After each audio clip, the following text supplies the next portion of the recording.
Hoje eu estou passando por aqui para nos alertarmos sobre o que está acontecendo nessa sociedade pós-eleição.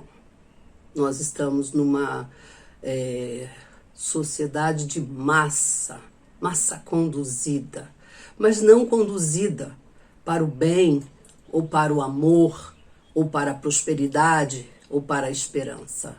As pessoas pós-eleições, os insatisfeitos, eles estão bloqueando estradas, eles estão impedindo o andamento da prosperidade.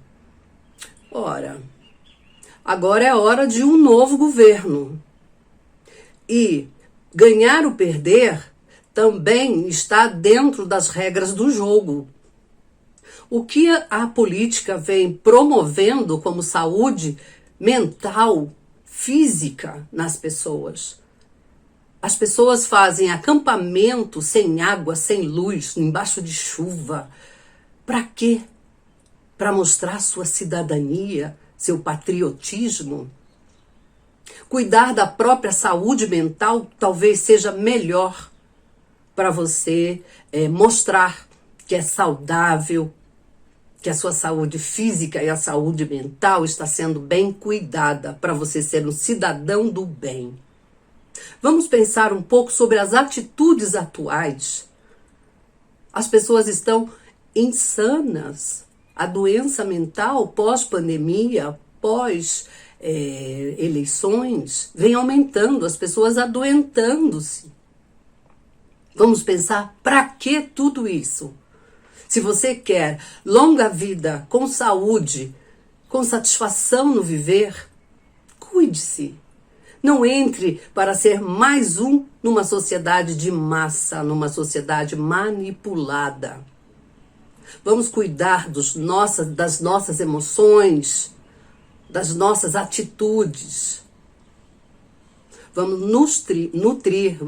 nutrir nossa alma, nosso bem-estar. Conto com vocês. Boas atitudes para a esperança de um novo amanhecer.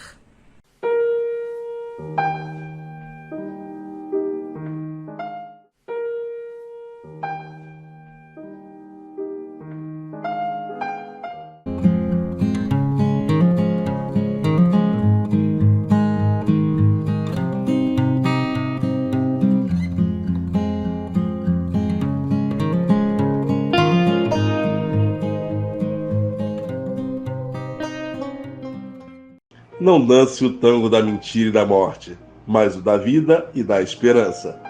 Caminhando Jornal TV.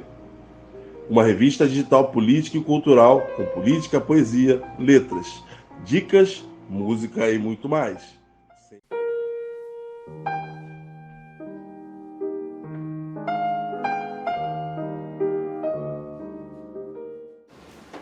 Meus amigos, uma nova fase. Lula eleito, golpistas nas ruas e nas casernas e nas cúpulas militares. E agora? Se não temos um diagnóstico correto da doença, jamais aplicaremos remédios corretos e poderemos corrigir a situação ou curar o doente, ou minorar sequer o problema.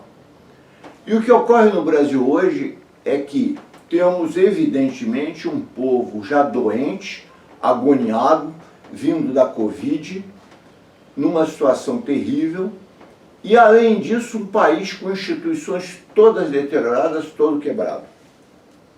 Então, qual o diagnóstico disso? Como se originou isso? Que tipo de doença dessa? Qual a origem?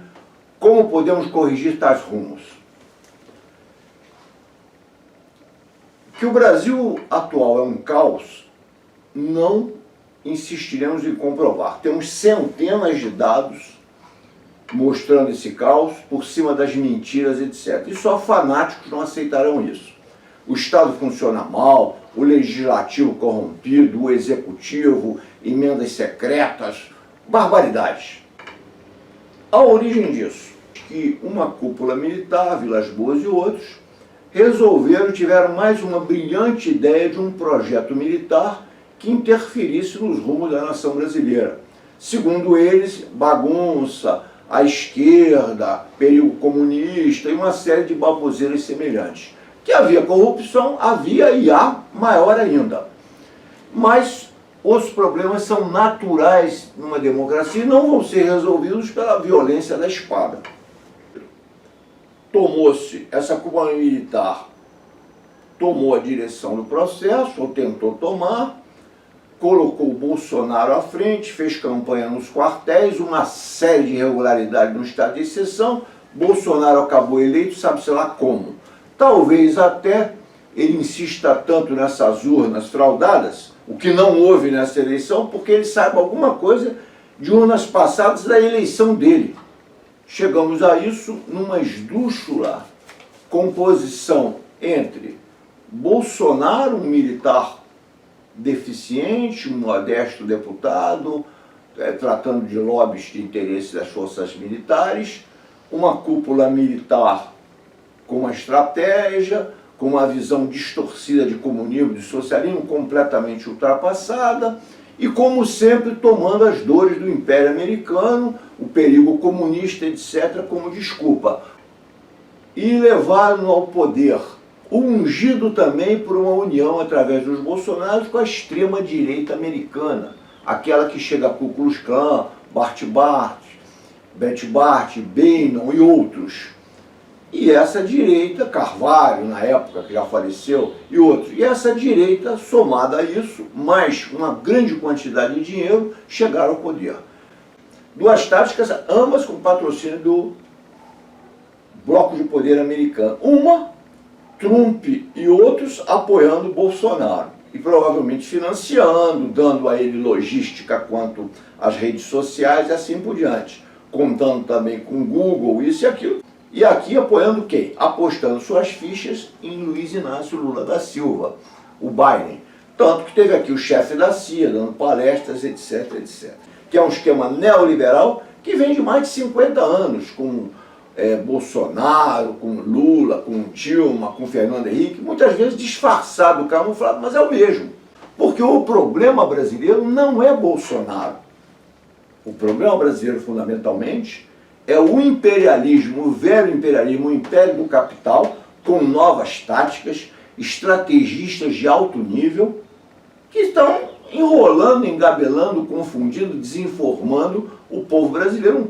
Então, ficar xingando o Bolsonaro não é um problema, ninguém fala do que está atrás e o que é. O imperialismo, o famoso império do capital e o imperialismo clássico que vem desde 50 sugando o Brasil e liquidando o Brasil. A mídia está tomada pelos que têm interesse na desinformação, estão ligados a isso. A mídia está tomada pelos que são ligados ao Império Americano e financiado por ele, por uma corrente ou outra majoritária. E a mídia está tomada por uma esquerda neoliberal, cujo objetivo é se eleger e que se favorece desse esquema e que fica quieta se compondo. Assistimos manifestações nas portas dos quartéis, uma cúpula militar claramente pró-intervenção militar, e ao mesmo tempo os militares não se movem, não movem uma palha no sentido de infligir diretamente as instituições. Por que isso ocorre? Como isso se explica? Há várias explicações, mas a principal, a essência é o seguinte: em 1964 havia o aval do sistema americano em conjunto, do governo americano, que foi quem promoveu realmente o golpe de 64. Agora não existe isso. Biden e a corrente Biden são contra qualquer tipo de golpe e intervenção. E apenas um setor minoritário do bloco de poder americano, Trump, Bannon, etc., estão apoiando, não só aqui como no resto do mundo, uma tática diferente. Então não contam com o apoio do governo Biden, hoje de Biden, do bloco dominante de poder americano. Em consequência, como são submetidos a ele, e mais do que nunca essa indicação está sendo feita, pelo que está acontecendo, os nossos militares estão calados. Provavelmente participaram de um acordo de bastidores em que se comprometeram a aceitar o resultado. E provavelmente receberam alguns puxões de orelha e uns cascudos do bloco de poder americano, Biden à frente, declarando que não vão admitir no Brasil um golpe, uma intervenção. Por isso estão quietos, contrariados, como criança contrariada, aturando a vitória de Lula. Então quem venceu as eleições no Brasil? É óbvio que quem venceu foi o Império Americano através de uma de suas táticas. A eleição de 2022 não foi uma eleição qualquer. Nós retiramos do poder, que vai se concluir no dia 31 de dezembro, um genocida nazista do poder brasileiro, do executivo. Contudo, eles continuarão existindo no Brasil e sendo patrocinados pelo exterior, pelos grandes capitalistas do setor do petróleo, do setor militar bélico e sociedades organizadas de oligarquias. Então não nos enganemos. Se o povo quiser realmente ter uma melhoria de vida, qualidade de vida, os seus direitos humanos resgatados, seus direitos trabalhistas resgatados, a previdência resgatada e com avanços, esse governo popular que entra dia 1º de janeiro precisa de mobilização, precisa de greve, vai precisar de passeata, vai precisar de muita conversa entre nós, formação política durante todos os 4 anos de governo. Nós já vimos aí o Congresso já sinalizando que não gostaria de aprovar o teto a mais condições para o povo não passar fome, não estar na miséria. E isso é lamentável. Mas é de se esperar. O que eles fizeram durante 4 anos, mais o período Temer, se não foi nos matar? Então, a luta continua, você esteja mobilizado, estude muito,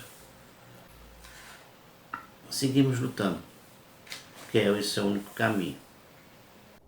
A vitória de Lula expôs a divisão na sociedade brasileira. Além de uma grande derrota da extrema-direita, né, nós vivenciamos hoje uma população, uma parcela dessa população ocupando estradas, financiadas, não se sabe ao certo por quem, mas há uma certeza de que as Forças Armadas, na sua omissão, elas se colocam como coniventes a essa tentativa de golpe. E as instituições funcionam como sempre funcionaram no Brasil. Praticamente ninguém é punido. Nenhum chefe das Forças Armadas é chamado à sua responsabilidade. Nenhum comandante de quartel que permite as ocupações em áreas militares é chamada à sua responsabilidade. Ou seja, isso só confirma a velha tradição dessas Forças Armadas brasileiras, que é o de pretender sempre tutelar qualquer projeto, seja ele democrático ou envolvendo a direita, mas as Forças Armadas têm de tutelar. Elas nunca tiveram a favor do povo, dos interesses do povo. Tiveram, sim, sempre a favor dos poderosos e, hoje em dia, mais do que nunca, a favor dos seus próprios interesses. Elas estão se movimentando, né? O Supremo pouco responde, não coloca em risco essa velha ordem oligárquica que continuamos chamando de democrática. Mas, enfim, Lula vai assumir, não tenho dúvida disso, tá? Porque tem o apoio da direita, tem o apoio da FEBRABAN, tem o apoio internacional. Então, ele vai assumir. Mas assume em que condição? De uma subserviência, porque essas forças reacionárias do Centrão ou das próprias Forças Armadas vão compor o seu governo. Diga-se passagem, né? As próprias Forças Armadas, elas querem ditar quem vai ser o ministro da Defesa, coisa que não compete a elas. Elas são subordinadas ao presidente da República e não o presidente da República subordinado a elas. Mas isso faz parte da política brasileira, ou seja, quem tem arma manda e quem não tem obedece. Assim será também com Lula.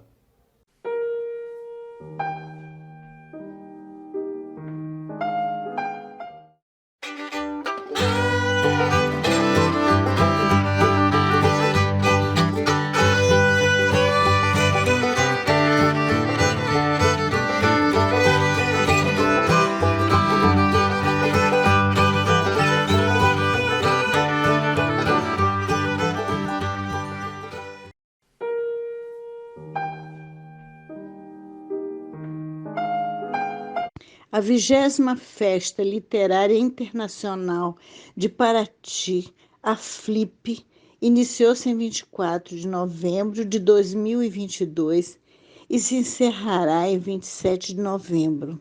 É um grande sucesso. A personagem homenageada é Maria Firmina dos Reis, professora e romancista. Era negra, abolicionista e feminista. Nasceu em São Luís do Maranhão. O seu romance, Úrsula, escrito em 1859, foi um libelo contra a escravidão negra. Também a escritora francesa Annie Ernaux, de 82 anos, que foi a vencedora do Prêmio Nobel de Literatura em 2022, participa da FLIP falando sobre a época em que viveu e as lutas das mulheres da sua geração, relatando as experiências da sua própria juventude, que diz terem sido de caráter universal, comparando-as com as lutas feministas contemporâneas. Maria Firmina fez um importante relato sobre homens e mulheres escravizadas no século XIX. Em Ulisses, fez um testemunho contra a escravidão através do romance, defendendo também o feminismo. Procuramos destacar duas mulheres muito importantes que se distinguiram pela luta em prol dos direitos das mulheres, que viveram com um interregno de 3 séculos entre elas. Mas as lutas feministas persistem com força e vigor na atualidade.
Não dance o tango da mentira e da morte, mas o da vida e da esperança. Caminhando Jornal TV, uma revista digital política e cultural com política, poesia, letras, dicas música e muito mais.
Isolado em casa, longe de tudo, a amargura não é pouca. Tão triste chora o mundo, transmissão não para do fundo do coração. Solução há só uma no compasso da vacinação, viu? Vacinação, vacinação. Tomo eu, toma você e toda a população. Vacinação, vacinação. Tomo eu, toma você e toda a população. Cachumba tirou das ruas, varíola erradicou. Rubéola não traz mais morte, pois a vacina chegou. Meu pai sempre me dizia, com a polio tome cuidado, mas depois da sal que sei bem, isso é coisa do passado. Vacinação, vacinação.